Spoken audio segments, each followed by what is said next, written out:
We are so pleased to have Amanda Luning back. I think, first met you like in 2020 or 2021 when we did one of our first mental health series. And we have so much to learn again about fetal alcohol spectrum disorder. I certainly know that I come across it in the hospital in all its various forms, and that there are still surprises that get me. So I'm really looking forward to us all learning together. As usual, for those that are regulars here, I will be kind of monitoring the chats.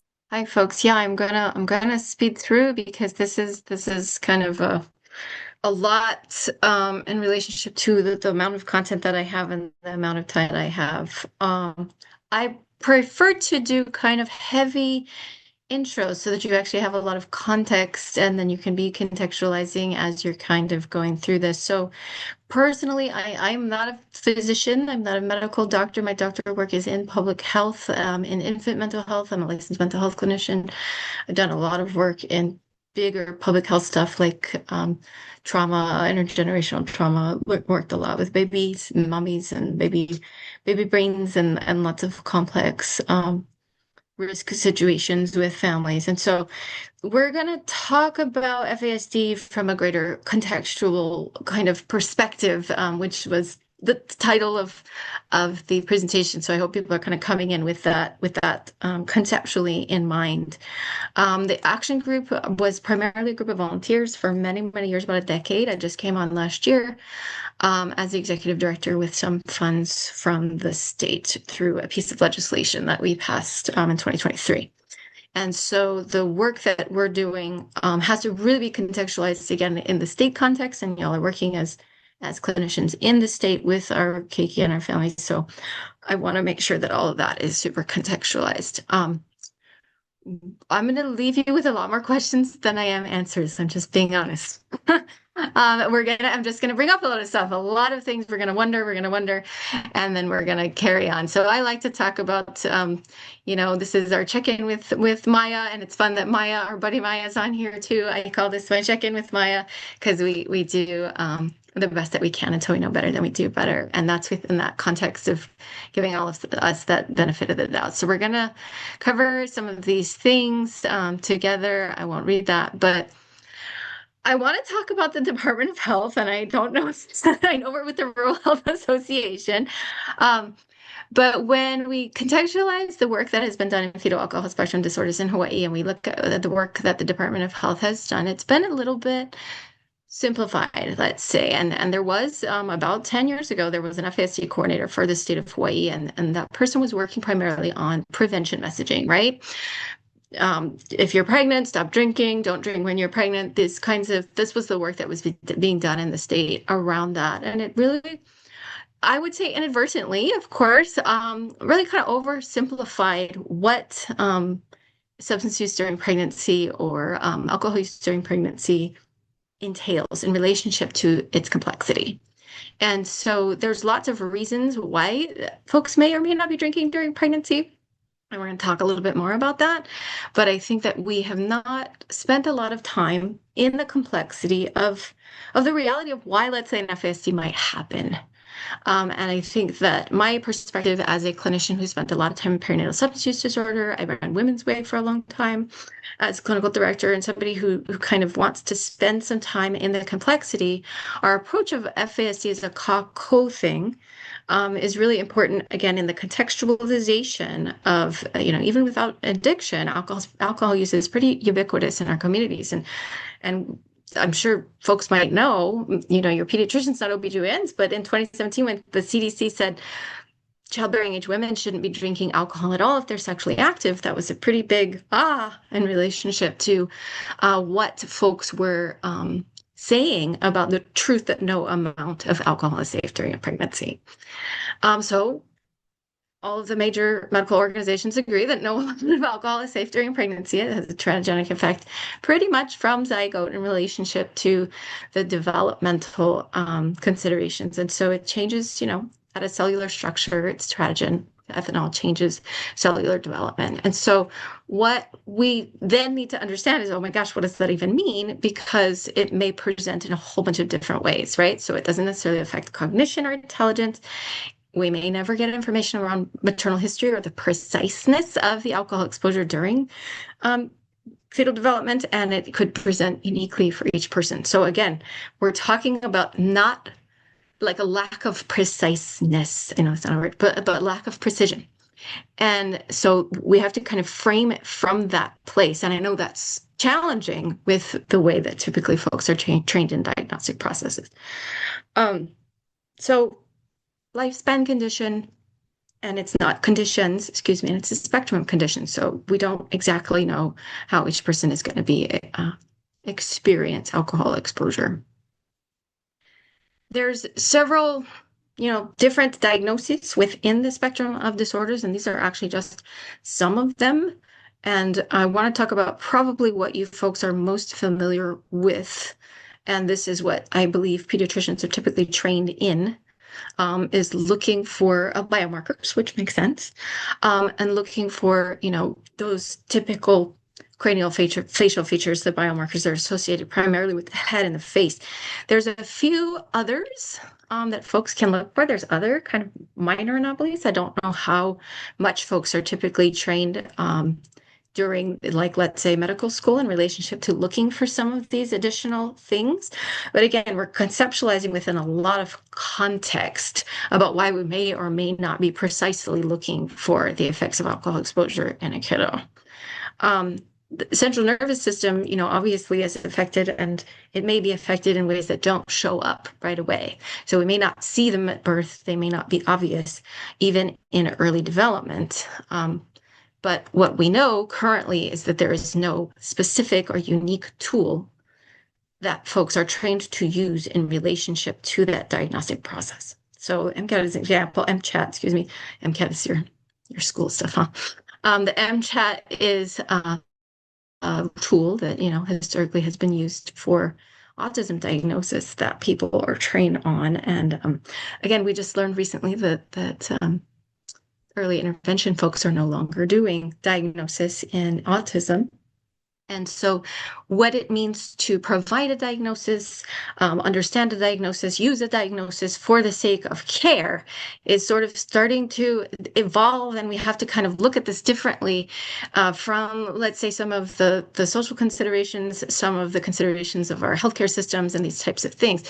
So if only about 10 or 20% of kids have those facial features or those unique biomarkers at birth, what about the rest of them? Right? What about the rest of the folks that are on that spectrum of effects or of disorders? We're talking usually about invisible stuff. So we're talking about stuff that's going to be there and be present, but it's going to be really challenging to understand, to diagnose, to have an opportunity to have the specific tools. I couldn't help but notice you guys are going to meet with Dr. Kiefer, and he's going to do some presentation on some brain stuff. And I want to get nerdy with everybody about that. I think he's presenting in December with you folks, but there are some unique things that if folks had access to in our healthcare systems, for example, that would allow us, like functional MRIs or different types of things, to have a better sense of what might be going on, especially with adolescence would be my dream.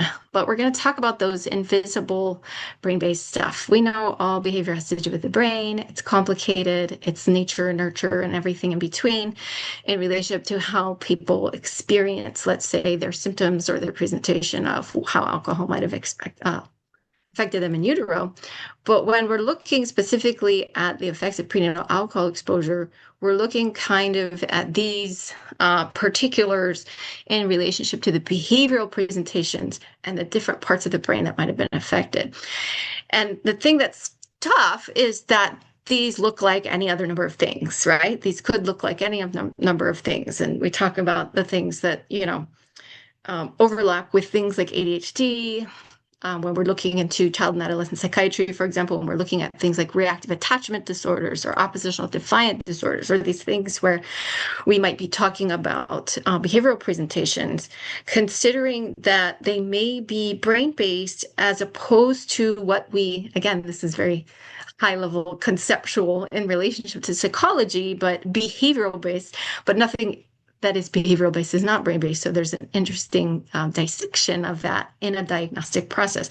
So things to keep in mind is that obviously we want to look at context and we want to look at other types of risk, and it unfortunately or fortunately, however you want to think about it, it has to include some of those things that in public health we call like our social considerations, our social determinants of health, and you're looking at these contexts of the family system, looking at other, siblings, looking at other circumstances. And I know that like for our family physicians, when we work with our family physicians, they have lots of opportunity in that they know more about the family, they know about the parents, perhaps they're seeing everybody, and then you might get more context in relationship to that.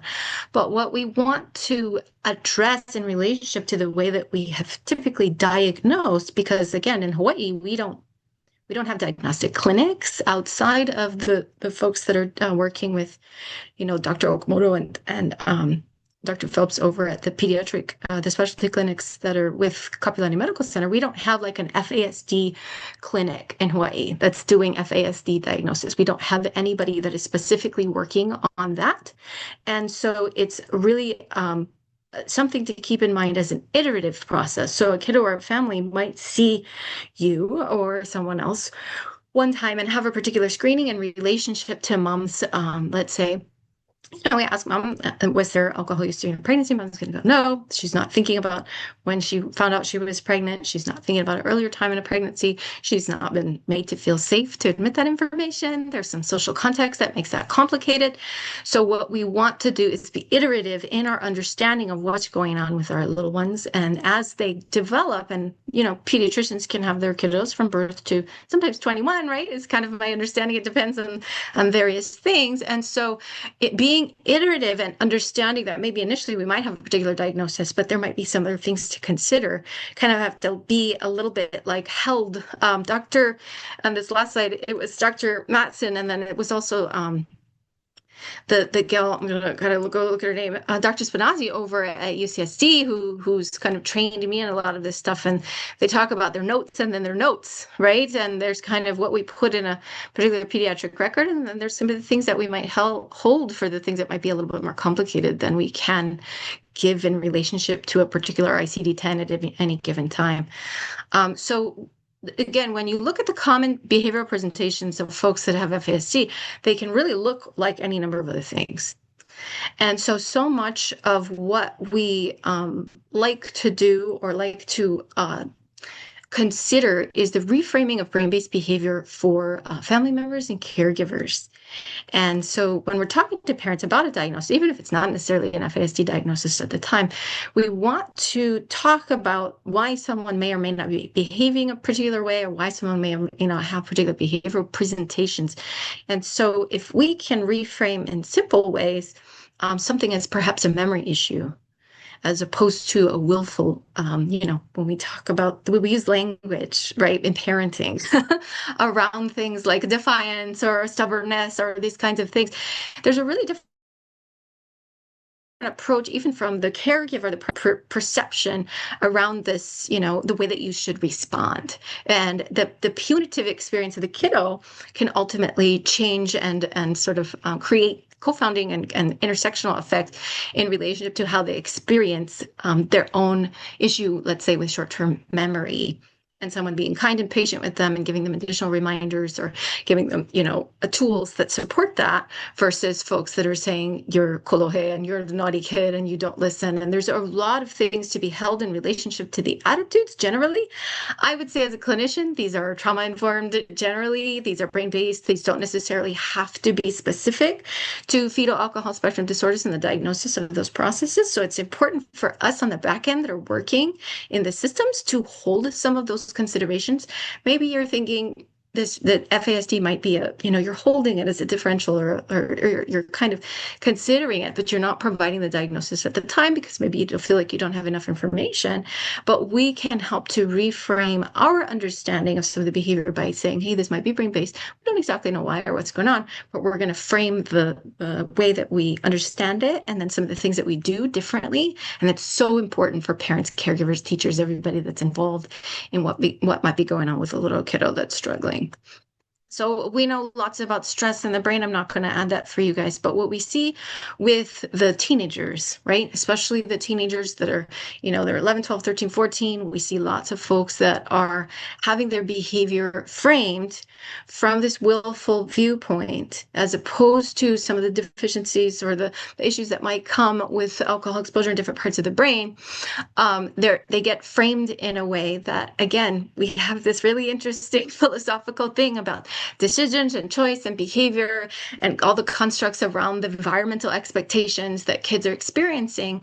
And if they don't have, let's say, a diagnosis that's associated with a brain-based dysfunction, then they might be experiencing their universe, their world, their school, their family system in a very different way. And so understanding that we may never actually get accurate or direct information about alcohol use in pregnancy. And that's hard because our systems, it really likes to have things like diagnosis, right? We really like to have a clear, clean ICD-10 because then we can put that on the IEP, or we can put that on in the eligibility benefits for developmental disability, or we can do all these kinds of things. And again, in a lovely world, we're all going to work together and we're going to figure out how to do that a little bit better and get to our diagnosis, get everybody educated more, make it a thing where we can talk about it more openly. But what we have to kind of consider in the meantime is we may never get that specific information. And so a lot of folks will say, well, to do an FASD diagnosis, first I have to have confirmation of maternal use. And if I don't have confirmation of maternal use, I'm not even going to consider an FASD diagnosis. And so I kind of am hoping that we can reframe that a little bit and hold that as a possibility in the way that we consider what might be going on with the kiddos that we're working with. There's definitely, again, an iterative process. So some of the things that we see with kiddos that have FASD that are kind of unique to them is that they are really friendly and really likable. They're very outgoing. That's very different than what we might see with an autism spectrum diagnosis. That's kind of a unique difference in terms of like wanting to run up to people and talk to them, and not having that inhibition in relationship to fear or cause and effect in relationship to social situations. And so just looking through this list are something to consider in relationship to the way that we might experience some of those kiddos and then frame what might be happening. So I want to give some context to Hawaii. Maya, you just came on. Did somebody have a question? Or are we okay? Are you talking to me, Maya? Because Yes. I've been here the whole time. Oh, no, I'm sorry. Your video just came back on my screen and I thought you had, sorry, that was just the way the No, little I things was popped up. chewing and I didn't think you all wanted to watch me, so I turned off my camera for a couple minutes. No worries.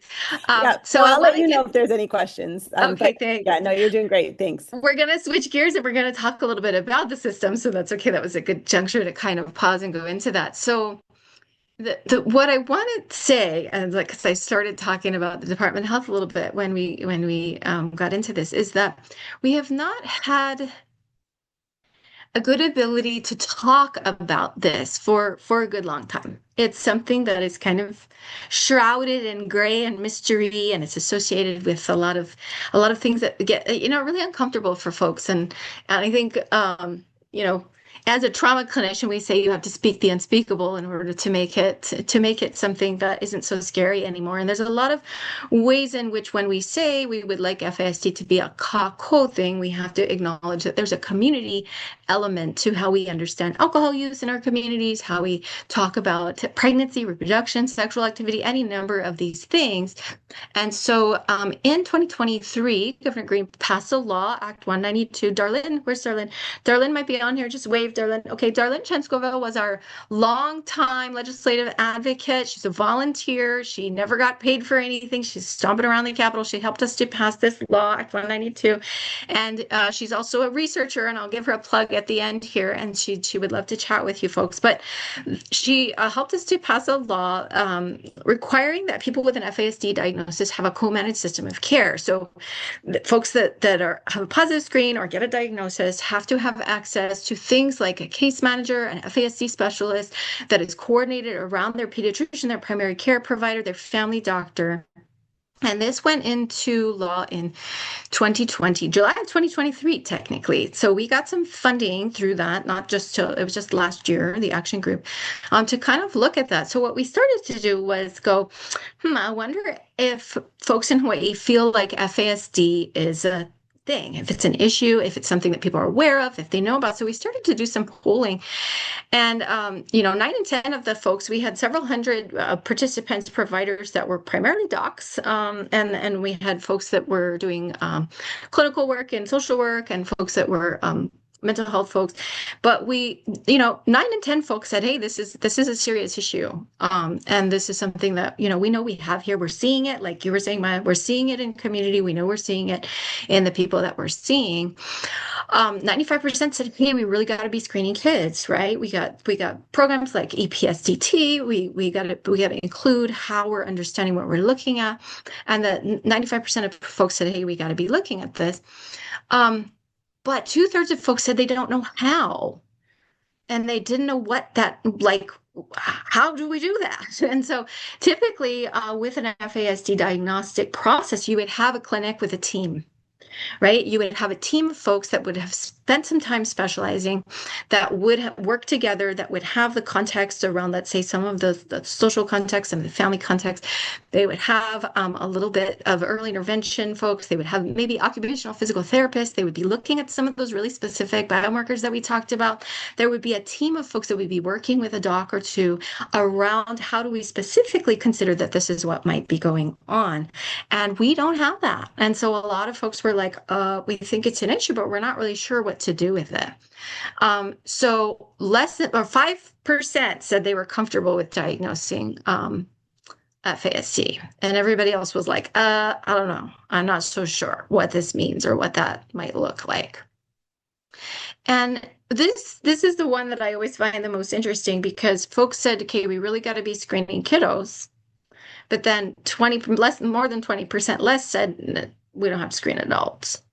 So I just don't understand what we think happens to the kids, guys. They become adults. I promise they become adults. And unfortunately, they are at a significant risk in relationship to actually earlier death, suicide, these kinds of things. Folks who have undiagnosed FASDs, from the national and international research that we have, indicates that they actually are at risk of dying earlier. And so we really do need to be screening across the lifespan. And I know we have this heart for kiddos, but kiddos become adults, and then kiddos also end up having their own children, right? So we'll talk more about the multi-generational elements of that a little bit. So when we were like, hey, tell us a little bit more about, where you're at in relationship to why you're so uncomfortable or not familiar with, a lot of it is just stigma, shame, discomfort. It's not something that pediatricians or even family medicine folks are comfortable talking about, right? Maybe we do the one screen, like OBGYNs might do an audit or a quick little 5, question. They might do an ESPERT or something like that. And then that's it, right? And again, having worked with pregnant women who have perinatal substance use disorders for many, many years, it's not that simple. It's not that easy. It's a lot about creating trust. And a lot of that trust is about systemic considerations. And so the folks were saying, we don't necessarily know why it might be important to do that. So we kind of tend to look at the other things. Okay, if I give an ADHD diagnosis, then at least they'll get some services, or an autism diagnosis, right? I'm gonna add I will add my reference in a little bit, folks, and this is not part of the CME thing, but having worked in substance use disorder for many, many years, and I've got folks that are CSAC on here, and I think Darlene as well, those folks that are misdiagnosed with ADHD and then are put on a stimulant early on, when I did the screenings with my adults in perinatal substance use disorders, many, many of them that were at risk for an FASD developed a methamphetamine addiction post their school period. So they went through school, and then they no longer had health coverage to cover their stimulant medication for their ADHD that they had been managing with, and then developed methamphetamine addictions afterward. And so it's an interesting biopsychosocial thing, and that's anecdotal to my experience as a substance use disorder clinician. But I heard that again and again and again, and I guarantee you, I'm gonna find the research that goes along with that. So it is something that folks need to understand. Just giving another diagnosis that feels more comfortable socially can actually be not okay for the folks in the long term in relationship to how that affects their lives. So everybody is different. Sometimes women don't know that they're pregnant. Alcohol is totally legal for use in adults, right? So if there was alcohol exposure before you even knew you're pregnant, hey, it happens, right? How do we talk about this in a way where we say this is we, this is us, this is not those bad moms, this is not those women, this is not any of those things. This is the reality that alcohol is an ever-present thing in our community, and that pregnancy is very complicated. And so we may have something going on in relationship to alcohol exposure in the pregnancy that may come up later on when kiddos growing up, and that's okay. Because the reality is it's here. It's not anything that you did on purpose, right? As parent, it's not anything that you were intentionally trying to harm your child. How do we talk about FASDs as though it's one of the things on the list that might be going on with your kiddo that they might need support for? And so changing the narrative around the stigma of FASD, we can't even talk about FASD. It doesn't go on there because the implication is it's associated with maternal behavior and poor maternal behavior. That's our issue to deal with as clinicians. That's our issue to manage. That is something that we have to understand. We are creating the framing for in terms of what the potential struggle might be if somebody gets an FASD diagnosis systemically for them, their family, their mother, their biological family, right? So that is something that we have to consider in the way that we approach the language about what FASD is. So when we say everyone's unique and FASD is a Kākou thing, it helps us to put it on the list as one of the things that might be going on, and we get a more precise diagnosis. We can actually help the person throughout their lifespan, because again, research shows lifespan conditions, I don't have it here, but things like early onset Alzheimer's, folks who have FASD get more cysts, they get more cancers, they get more bone issues, they have bone density issues. There's all sorts of things across the lifespan that people who have had teratogenic exposure in utero to ethanol have for a very, very long time that may not show up right away in a pediatric review. And so iterative, continuing lifespan. We have people that are ending up with substance use disorders because of wrong diagnosis. Pain tolerance. If your central nervous system is messed up and your pain tolerance is weird, you have an increased likelihood of an opiate addiction, right? And so we have all sorts of considerations in the unique effects of alcohol exposure that are really important for folks to know about their own bodies. And so this data is from our PRAMS data in 2024 or 2004, 2004. And the reason I use 2004 is because how old are those kids now? Right? And we have 83 unintended pregnancies, 8,300, unintended pregnancies in 2004. And so those 8,300 kiddos are now 21 years old. So they are now in 2025, they are at drinking age. And so we do not have information. We do not have epidemiological information from the Department of Health in the state of Hawaii on FASD diagnosis. We don't know how many people have FASDs. And the general consensus, I don't bring this up because people challenge it one way or another, but the national data implies that we're talking about a 5 to 7% of the general population rate in FASDs, which is technically double our autism and actually all of our developmental disabilities combined. And we don't have that information in Hawaii because we're not diagnosing people. So we have a great law that says people with a diagnosis get all these supports, but we have nobody who's comfortable talking about it. And we, in 2004 alone, had 8,300 unintended pregnancies with a binge drinking rate of close to 20%. So we're gonna have, this is the unintended pregnancy rate that pretty much hangs out around 45%. It goes up to 50 at certain points as you get into the 2010s. So if we have in 2004, 8,300 unintended pregnancies, and then we've got a binge drinking rate of an average of 18, close to 20%, but no FASD diagnostic information in the state, we're kind of missing some folks, right? We've got some visible things going on in relationship to our systems. And so what we found out, I ran family treatment services, Salvation Army for quite some time, and we did some pilot studies in relationship to an FASD screening. It was a screening tool called Life History Screen, which was developed by the SAMHSA Center of Excellence for FASD, which actually went away in 2016 because federal dollars, took that away. But Dan Dubosky, who was the director there, developed a screening, and it involved a complex life history with risk associated with things like third grade MIC scores or history in relationship to foster care, in addition to some of the functional risks that you might see in the brain for behavior. But we started screening our mamas. So we knew we were having babies that were born into our programs that were exposed to substances because mama was coming to us saying, hey, I'm struggling, I need help. And so babies were born into our programs. This is in Hawaii. This program still exists. It's in Kaimuki, Kahala. And our mamas were coming in saying, hey, I'm pregnant, I need help. And our babies were being born into our programs. I have data on 902 kids. 902 kids. And I got one FASD diagnosis during that time over the course of a decade in Hawaii. One.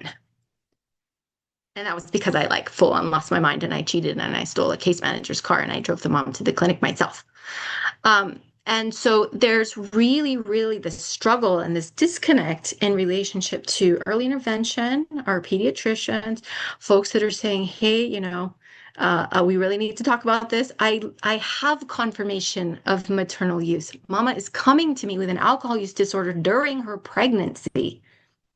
And I could not necessarily get kids who had biomarkers, okay? I could not get diagnosis for these kids because people were really uncomfortable supporting mama through her early recovery and talking about this diagnosis. That was a hard thing, right? How do we talk to mama about a long-term diagnosis when she's working on reunification with her infant and she's in very early recovery? And these are the most extreme cases, but I could not even get diagnosis for those babies. So we found that 76% of the mamas had a very high risk for an FASD themselves that had never been diagnosed in their adult lives. And they were coming into our program now having babies. 12, 13, 14 was the most babies I had from a single mama during the time that I was at FTS. So women with a very high risk for an FASD, never diagnosed with an FASD, now having many, many, many babies exposed at risk to substances and alcohol in particular. Alcohol was almost always a comorbidity, right? Alcohol use disorder was almost always a comorbidity. And so we're talking about the potential for this to be a multi-generational thing when we miss the diagnosis earlier. So when we're not diagnosing those teens in particular, because we don't have access to those clinics and we're not being nuanced about the way that we consider the risks, let's say if the treatments for the ADHD or the autism or the various interventions for the different type of mental health conditions are not necessarily finding success or progress, we need to be holding the reality that this is something that is being missed. It is being missed, and it's being missed because of social pressure. It's being missed because of shame and stigma. It's being missed because we have a really hard time talking about it. And so when we consider, what does that look like? What does that mean? As a physician, I have to determine something quickly, right? I have to get something into the chart.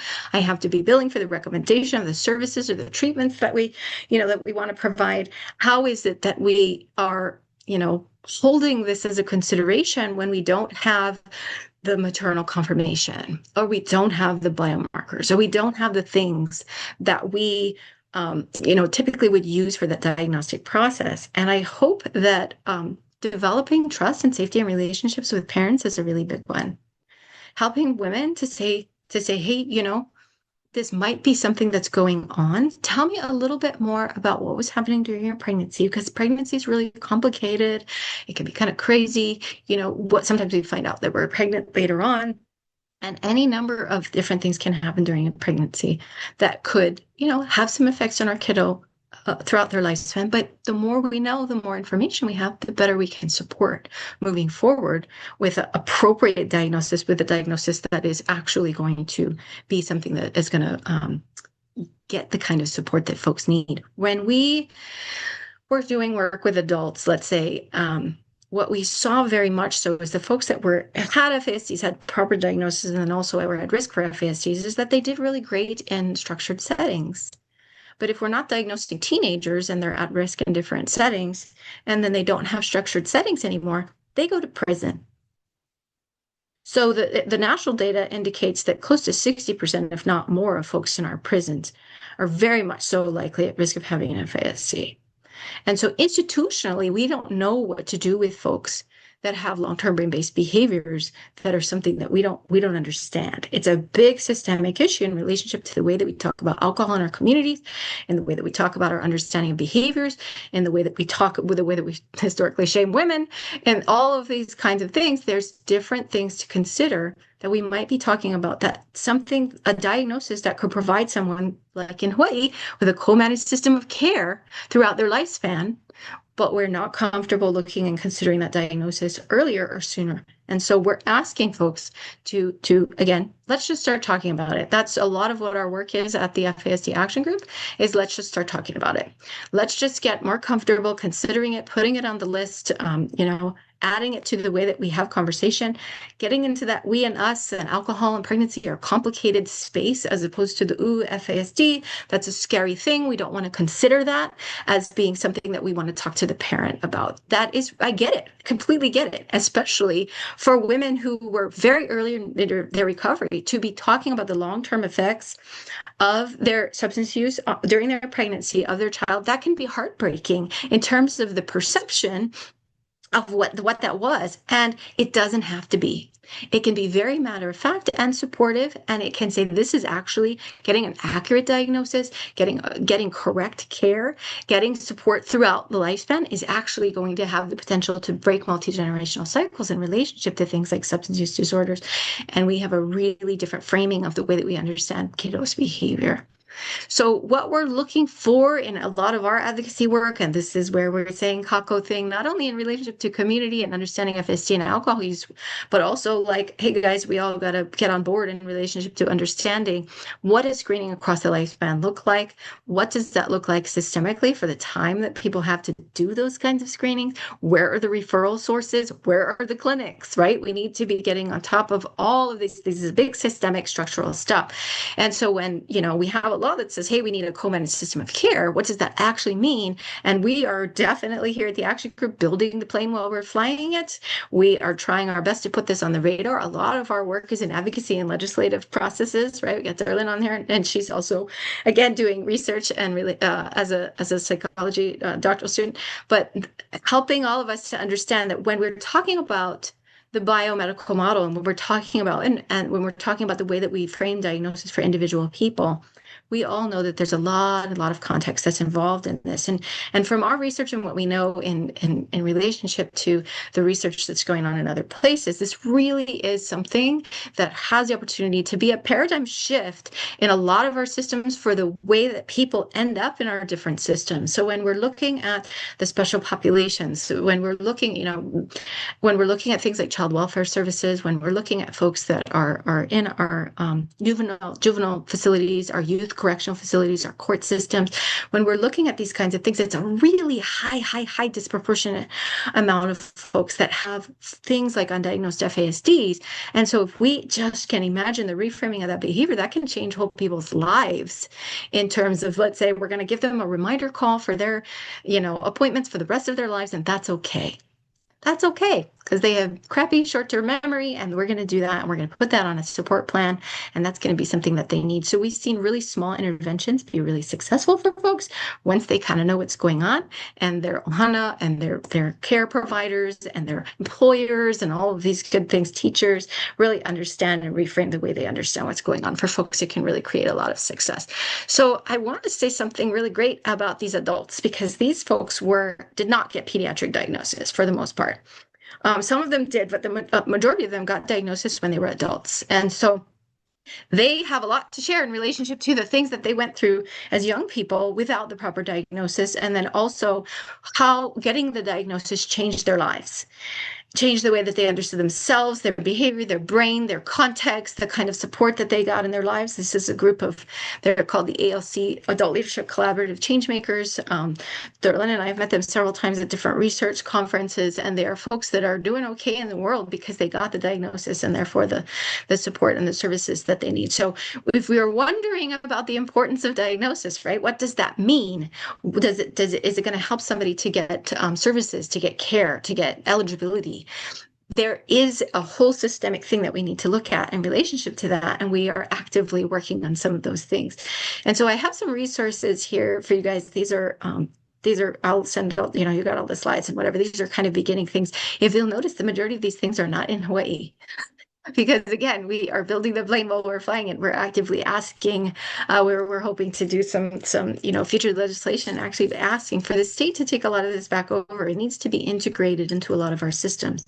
The Department of Health, the Department of Human Services, the Department of Education, all of the folks that are running social services, clinical services, the way that we train our docs. I do a lot of the didactics at the different schools at JABSOM on FASD, and that we are really kind of asking for this Kākou, this collective-based approach to putting it on the table as something that we consider sooner so that we can have better clinical outcomes for folks, but also ultimately better social outcomes in relationship to that disproportionate group of folks that we see in our more punitive and more complex social services systems. And so public awareness messaging has been really historically oversimplified, and we're going to work on that, right? We're going to say, hey, pregnancy is complicated, alcohol is complicated. We're not going to shame people. This is not a bad mom thing. We're going to use data that is acknowledging and also not really, really scary, because people can have really wonderful, long, healthy lives when they get the support that they need. And we have that with, for example, that leadership collaborative we mentioned. So alcohol is ubiquitous. It's here. It's not just a women's or a pregnancy issue. It costs us a lot of money. If you go and you dig in and you look at Act 192 and you look at the economic damage that this causes by not getting the accurate diagnosis earlier on, there's all sorts of angles that you could take in relationship to how this is damaging to our community to not get an accurate diagnosis sooner for folks. And again, maybe iterative, maybe a process, may start with some other diagnosis, but considering how we all have a part in making it safe to talk about this is a really important part of what we are doing here at the Action Group in relationship to our general public health work and our public awareness work. Where am I? I'm at time, right? Did I hit my time?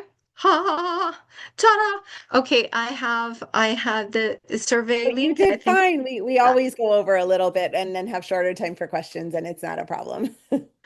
So I have a little, if you guys have anything, if you can do your little, don't worry about it. I'm not worried about the survey thing, but I do want to take 1 second because I'm going to do a little plug.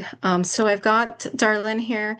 That's not her QR code. That's the Action Group code, but I do have Darlene Chanskova on here, and I want to give her just 1 second. I'm going to sneak this in because she is she's a psychology doctoral student that is doing research on, the pediatric experience of diagnosing or not diagnosing FASDs. And so say hi, Darlene, real quick. You don't need to say anything, just say hi. She's right there.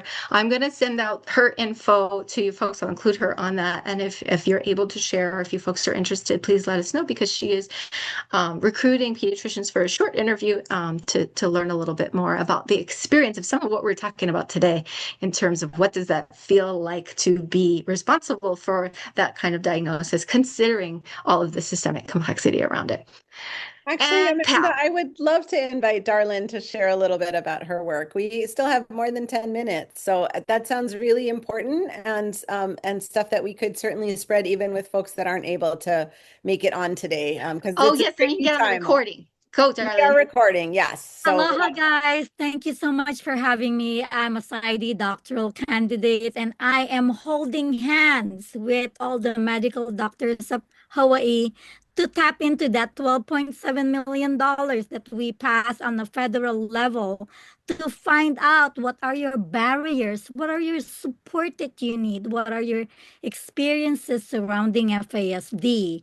So I'm doing 15 20-minute interview, guys. I need 25 doctors. Please help me graduate. I promise I'll do more work. This is my 9th year as a volunteer advocate for fetal alcohol spectrum disorders. And like Amanda said, we are unfunded. We pay for our own gas, parking, flights. All my PTO from Kapilani Medical Center went to the Hawaii State Capitol pushing bills for our keikis and families affected by FASD. Please help me graduate. Can you share a We're little going to bit send about that info out. Darlene, can you share a little bit about what you hope to find out, what your hypothesis is, and maybe like how you hope to like intervene in future to make things better? And also, before I let you answer, I'm going to put my email in the chat. I think we could get this into the weekly newsletter for the Hawaii AAP, and I can just forward it. I'm going to give you my email address, and then hopefully you can get a few volunteers that way. Yes, thank you. Well, my aim is to support the pediatricians, to find out what are your barriers. I know it's difficult to talk about FASD, but what is the real what is your lived experience? Have you seen it? Have you not?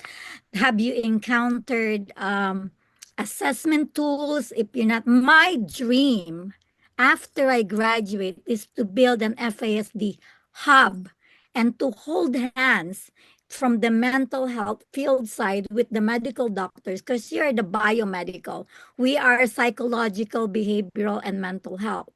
So with us holding hands, I think we can do a really well-rounded care for this population. Like Miss Amanda said, we flew to Maui and educated the Department of Education. We will educate a tree if the tree wants to learn. That's how dedicated we are to this mission. And I want you guys to know that I really do appreciate your kokua. I've been a lifelong advocate for children because I was an early childhood educator for 22 years under the Department of Defense. If I just know what I know now, I could have helped those kiddos. With Amanda, we were actually at the Air Force Base together. We didn't even know about it. Thank you. Thank you so much for sharing that about your work. That's amazing. And yeah, and email me and I will pass it along. Thank you. Thank you so much, Doc. So we still have about 8 or 10 minutes. So if you have any questions, feel free to throw them in the chat. Amanda, if we ask you to go over the questions, because people seem to be maybe a little bit. Yeah, it's a lot. You know, it's funny. I kind of I feel like almost these were like too hard. I like to warn people, and I try. We didn't have a lot of time, and so we don't spend as much time as I normally might. That sometimes this creates like scrambled eggs. Like sometimes a lot of the information is like what, and so there's definitely kind of this experience, and Darlene and I've experienced this kind of like, whoa, what is all that? Because it's not a lot of like solid answers. So when we even have to do these things, I always feel bad. But I did present that it's about 10 to 20% of folks that will present with those biomarkers. So that's the first question.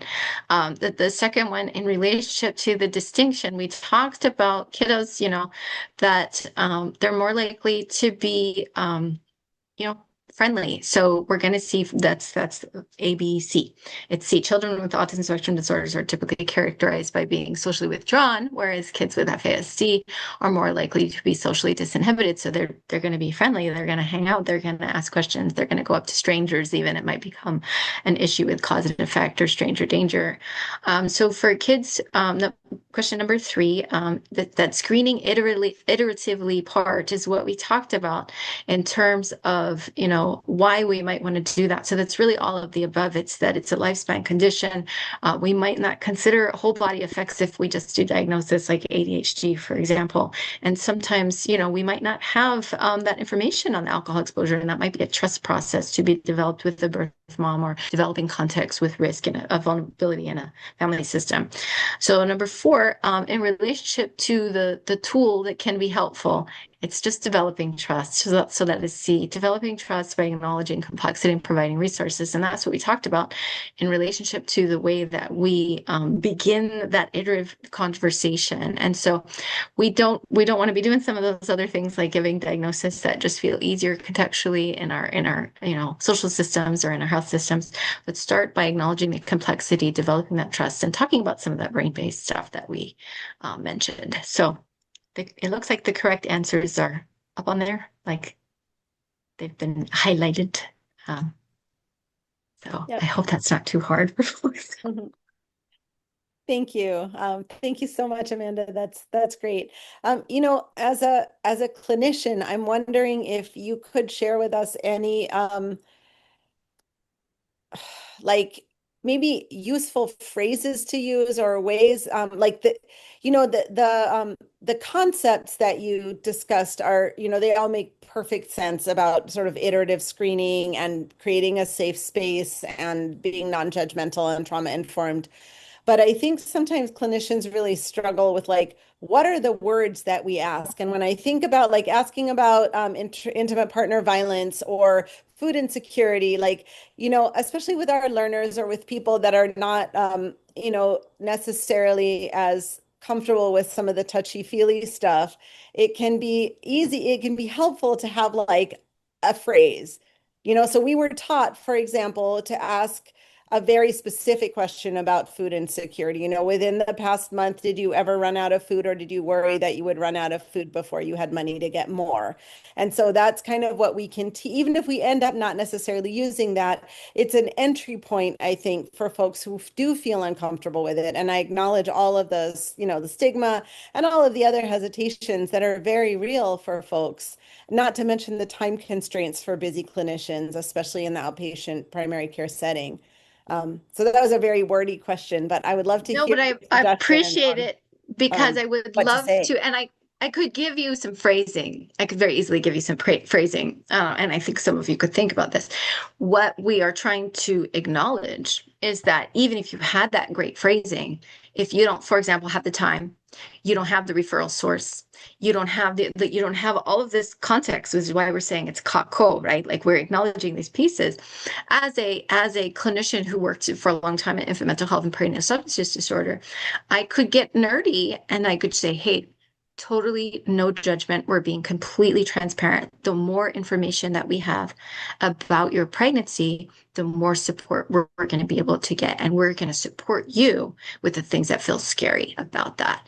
And I think but if you say that, you need to be able to do that. Right. Yeah. And in the setting that we were in, when I said we can support you, I could go with them to the early intervention appointment. Right. Or I could be they could come and we could talk about those things specifically, where I was that kind of provider who could be with them when we're having to talk about the combination of the complexity of their early recovery with long-term outcomes for their child. And so that is something that I wouldn't necessarily say unless you can do that. And so getting the referral sources, having the co-managed system of care that includes an FASD specialist. So this is a big one, folks. There's supposed to be an FASD specialist on the team. That's not a thing. In Hawaii, we don't have it. It's in the law, but it's not a thing. We don't have any FASD specialists. So some of the work that we're doing in the action group is developing an actual cohort of training of multidisciplinary folks to become FASD specialists, because it's not so simple as giving you a little phrase or giving you a particular screening. It's involving this complex set of things when we start to look at this. And so as much as I would love to be, like, people say, well, give me an FASD screening, I'll use it. I'm like, that's not really how that works, right? We may need to get to know people. We need to be iterative. We may need to look at some functional assessment first and then consider this.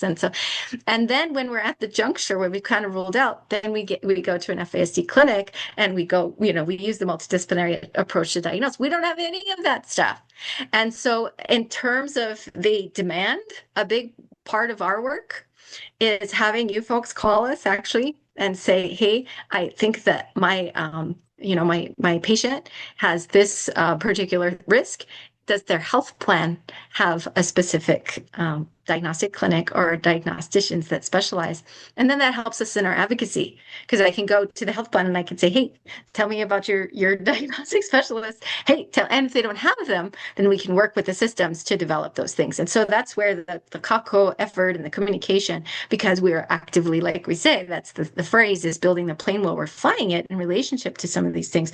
So if you can't do it immediately, or you're in the process of developing trust with a family, or you're using a rule-out diagnosis, you can be letting us know where you're at. You can be saying they have this plan, or you can call our line and say, hey, I've seen like 3 Ohana Health Plan folks that may be at risk. Let's find out if they have diagnostic capacity. And we know they don't, but it's also the fact that you have to push on systems in this way, right? Yeah. Kākou So, thing? one, so we're just about out of time, but Minako asked for your contact information, and Darlene very helpfully put it in the chat because she's from the Thank you. Department of Health Disabilities Division. So, so hopefully that could lead to some, some new connections. And just in terms of your advocacy to have FASD specialists, one thing that I wonder if you could advocate for might be a simple fix is when the HELP funding comes up for renewal, the Health Education's Loan Program, if that profession is not listed amongst the RTs and nurses and doctors and all the other, then you might be able to advocate for it to be added. And then that way it might be a lot easier to recruit people to work here and stay here, because the cost of living is so prohibitive that it's really hard to recruit healthcare workers because the salaries are low. But if on the other hand, you're getting all your loans paid off, maybe you come here for 3 you have a years, specialization. somebody fall in love and you stay, and have children and whatever. So I'm just saying that could be one simple thing to advocate for while you're doing all of the other work. So anyway, that was wonderful to hear. Thank you so much for teaching us so much about all the complexity. I certainly did not know about those sort of wide spectrum and the benefits of later diagnosis. So, so that's really helpful to me, not to mention just the sort of presumed very high prevalence. So we will certainly take that in mind as we go forward and continue to care for our patients. And we look forward to having you back in a year or two, because I'm sure there's lots more to discuss. Yeah, thanks so much, guys. Nice to see you. It's 150% much more prevalent than autism. 150% more prevalent. That's according to the Department of Health. Thank you. Yeah, so absolutely, really appreciate you doing all this hard work to get the recognition and the attention that it needs. Thank you. Thank you for having us. Guys. All right. Thank you, everybody. Good to Y'all have see a you. wonderful day.